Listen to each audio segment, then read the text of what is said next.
program participants and our audience spending their Saturday afternoon with us. I want to thank the event chairs and the planning committee. Everyone wants to thank you for a job well done hosting this first virtual event. This actually concludes our program. We invite you to join us for more events this week. You can go to the League's website to check out more information and also register for upcoming events. That's lwvga.org. Andrea Paul, if you don't know Andrea Paul, you are the door prize winner. And my understanding is that your door prize will be mailed to you this week. So congratulations to Andrea. Thank you all for being here. We also have more surprises and engaging programs for you when you log on to the website to get more information. As we all know, just a few weeks ago, we lost a civil rights giant, right? A legend, and we've lost several this year. We wanted to leave you today with a profound message from our very own Congressman John Lewis. So stay tuned. Thank you for being here.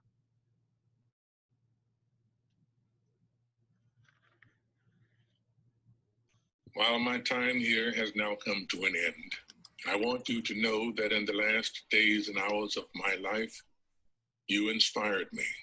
You filled me with hope about the next chapter of the great American story when you used your power to make a difference in our society. Millions of people motivated simply by human compassion laid down the burdens of division. Around the country and the world, you set aside race, class, age, language, and nationality to demand respect for human dignity. That is why I had to visit Black Lives Matter Plaza in Washington.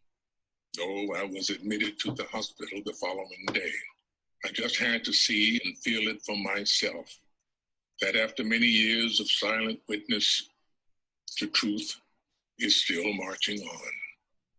Emmett Till was my George Floyd. He was my Rayshard Brooks, Sandra Bland, and Breonna Taylor.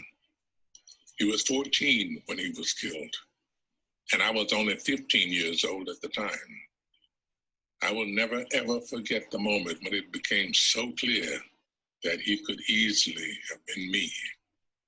In those days, fear constrained us like an imaginary prison, and troubling thoughts of potential brutality committed for no understandable reason were the bars. Though I was surrounded by two loving parents, plenty of brothers, sisters, and cousins, their love could not protect me from the unholy oppression waiting just outside that family circle. Unchecked, unrestrained violence and government-sanctioned terror had the power to turn a simple stroll to the store for some Skittles or an innocent morning jog down a lonesome country road into a nightmare.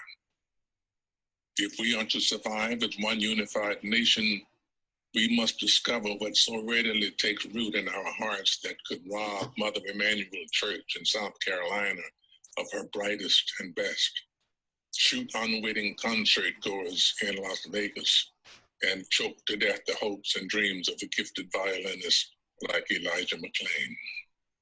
Like so many young people today, I was searching for a way out, or some might say a way in. And then I heard the voice of Dr. Martin Luther King Jr. on an old radio. He was talking about the philosophy and discipline of nonviolence. He said we are all complicit when we tolerate injustice.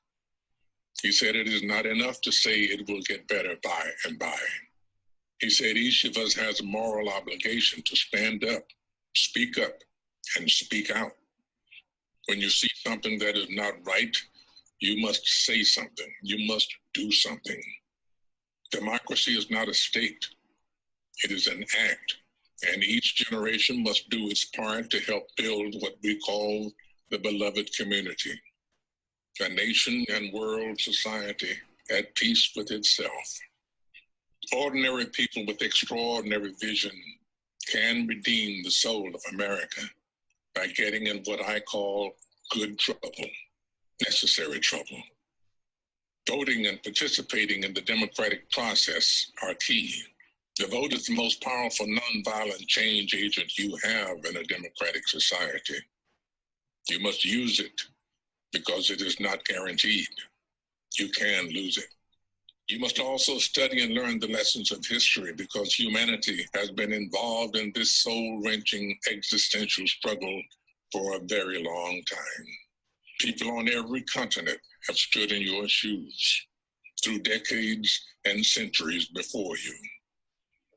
The truth does not change, and that is why the answers worked out long ago can help you find solutions to the challenges of our time.